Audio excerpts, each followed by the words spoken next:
I know that organizing the first ideas of your new beach house can be complicated at the beginning, and even more difficult is how to put them on paper to be able to draw the construction drawings.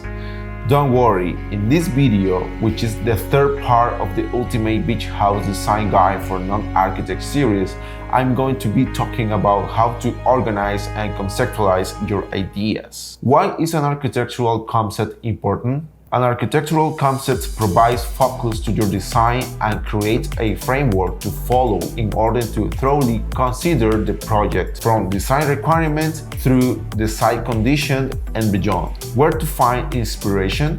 An architectural concept provides focus to the design you want to materialize and creates a basic structure to be able to communicate your ideas either to your architect, contractor, or other professionals involved in your project. You can use platforms like Pinterest or Instagram to create dashboards or save examples and ideas of what you want to communicate.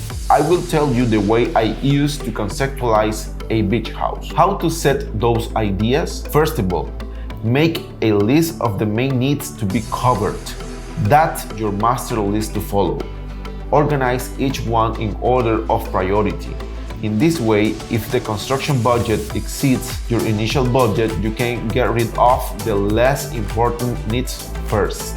Write a list of the rooms you need or want to have in your beach house. The most important ones first. Keep in mind that in Nicaragua, to take advantage of the real estate value, you need at least 3 bedrooms. Draw your ideas. First, think in plan view.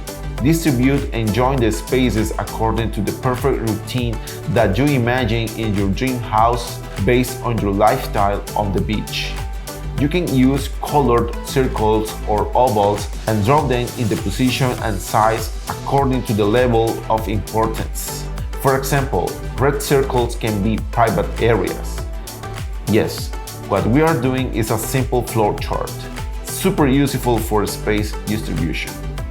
Let's make an example for a beach house located in the front of the bay.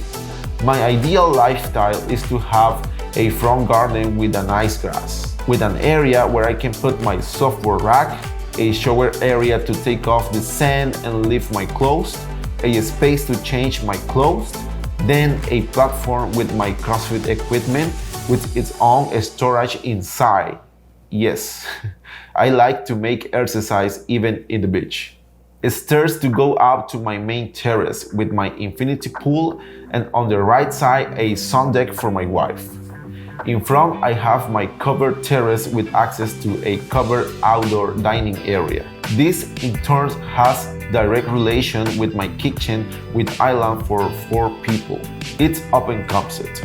Therefore, I have direct access to my internal dining area and the living room, and in the back, the rooms. Dimensions and useful areas must be added to each of these spaces to begin placing them in a distribution scheme in plan view.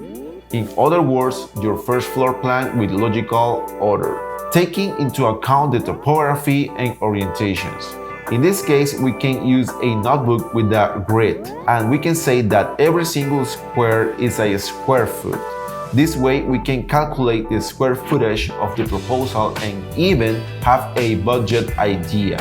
We'll see this in the next videos, so don't forget to subscribe. Place doors and windows. Based on your conceptual floor plan, add doors where you think they are needed according to the circulation flow you plan to use. The same with the windows. Make sure every room has access to natural lighting. And finally, determine the places you will have open spaces. Then we can add heights to the spaces based on the average height of a North American citizen, approximately 5.7 feet, using the same grid.